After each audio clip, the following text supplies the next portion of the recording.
नमस्कार. आज महाराष्ट्राच्या अभिमानाचा धैर्याचा दिवस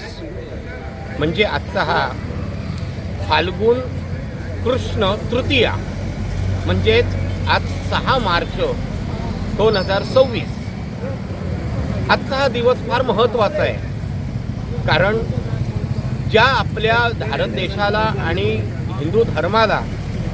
जे मालिन्य आलेलं होतं ते मालिन्य दूर करण्याकरता म्हणून ज्यांचा अवतार झाला तो म्हणजे आजचा छत्रपती शिवाजी महाराज. आणि ह्या छत्रपती शिवाजी महाराजांचा जन्म आज झाला तर ती आठवण व्हावी, त्याचप्रमाणे त्यांचं धैर्य, त्यांचं कार्य, त्यांचं पराक्रम, त्यांचे न्याय, त्यांची नीती ह्याचं संपूर्ण जगाला पुन्हा पुन्हा आठवण व्हावी आणि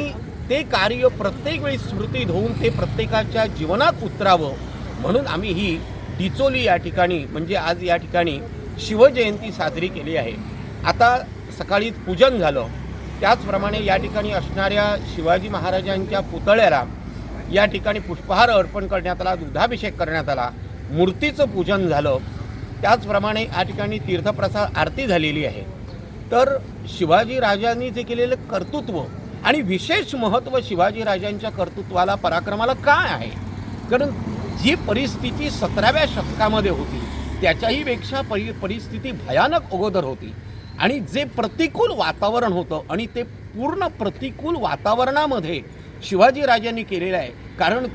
त्यावेळेला 4 पातशाया ह्या आपल्या धर्माला, आपल्या देशाला पीडत होत्या, अक्षरशः त्रास करत होता, स्त्रियांवर बलात्कार, मंदिरं फोडणं, त्याचप्रमाणे अशी अनेक दुष्कर्म त्यांच्याकडून चाललेली होती आणि ती तोडण्याकरता कुठल्याही प्रकारचं बाह्य राज पाठबळ नसताना शून्यातून विश्व निर्माण करून मावळ प्रांताला एकीकडे करून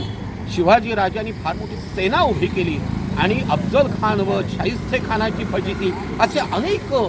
ज्या अकल्पित घटना आहेत, ज्या चमत्कारी घटना आहेत आणि अशा ह्या करून शिवाजी राजांनी स्वराज्य निर्माण केलं आणि त्या शिवाजी राजांचे पदस्पर्श या आपल्या डिचोली भागाला, आपल्या गोव्याला लागलेले आहेत आणि त्यांनी गोव्यावरही स्वारी करून पोर्तुगीजांना नामोहरम केलेलं होतं. अशा शिवरायांची जयंती आज आम्ही या ठिकाणी आजच्या या ठिकाणी पूजन वगैरे केलेलं आहे